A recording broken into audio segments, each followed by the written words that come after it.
पिलामने समस्त को पुणी थरे स्वागत। आज आम षष्ठ श्रेणी विज्ञान बहिर खाद्यर उत्सर 1.2 पढ़ा। 1.2 खाद्यर उपादान बा उत्स। कौन सी खाद्य तैयारी पई आवश्यक जिनिस को सही खाद्यर उपादान कहुए। विभिन्न प्रकार खाद्य तैयारी पई भिन्न भिन्न प्रकार उपादान आवश्यक हुए। जेपरिक भात तैयारी पई चाउल पानी और ताप आवश्यक। सेहीपरि रुटी तैयारी पई अटा पानी लुण आवश्यक। डालमा तैयारी पई विभिन्न प्रकार परिबा नड़िया डाली तेल लुण पानी पियाज लंका हलदी इत्यादि आवश्यक। एबे देखिबा केतेक खाद्यर नाम और एहार आवश्यकीय उपादान। नेक्स्ट आमे पढ़िबा 1.3 प्राणी और उद्भिद ठारू मिलुथिबा खाद्य। आमे जानिले जे भिन्न भिन्न खाद्य प्रस्तुत पई भिन्न भिन्न उपादान आवश्यक।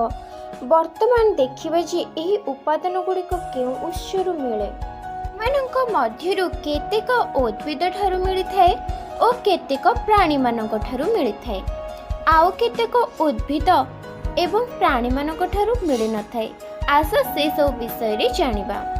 आमे डालमा रे जेउ सब उपादान गुड़िक व्यवहार कले यथा विभिन्न पनीपरिबा नड़िया डाली तेल मसला लुण पानी पियाज लंका और हलदी सेगुड़िक मध्यरु लुण और पानी को छाड़ीदेले अन्य समस्त उपादान उद्भिदरु मध्य मिलिथाय।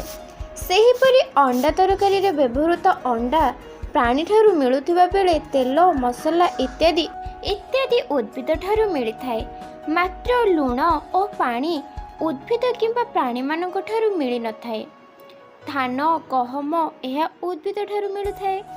सेहीपरि विभिन्न प्रकार फल पनीपरिबा एसबु मध्य उद्भिद ठारू मिलुथाय।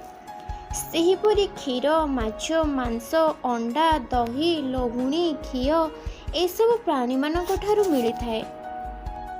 तुमे जानिछ पिला माने एहीपरि एक उद्भिद अछि जहार पत्र फूल फल और कांड को आमे खाद्य रूप में ग्रहण करिथाउ। एही गछटीर नाम हेउछि कखारु गछ। एहार पत्र को आमे साग और तरकारी आकार व्यवहार करिथाउ। एहार फूल को आमे अन्य परिबा सहित मिसे भाजिकी खाइथाउ। ता छड़ा बेसन चाउल मुंड दे फूल बरा करी मध्य खाइथाउ। एहार फल को आमे तरकारी की भजा करी मध्य खाइथाउ। एहार कांड को आमे डंक कहंती। एहाको आमे विभिन्न परिबा सह मिसेई रायता करी खाइथाउ। एबे आमे केतेक उद्भिदर नाम और खाद्य रे व्यवहृत हेउथिबा अंश विषय रे जानिबा। पिला माने नेक्स्ट क्लास रे आमे 1.4 अन्य प्राणी माने कोन खांती से विषय रे पढ़िबा। धन्यवाद।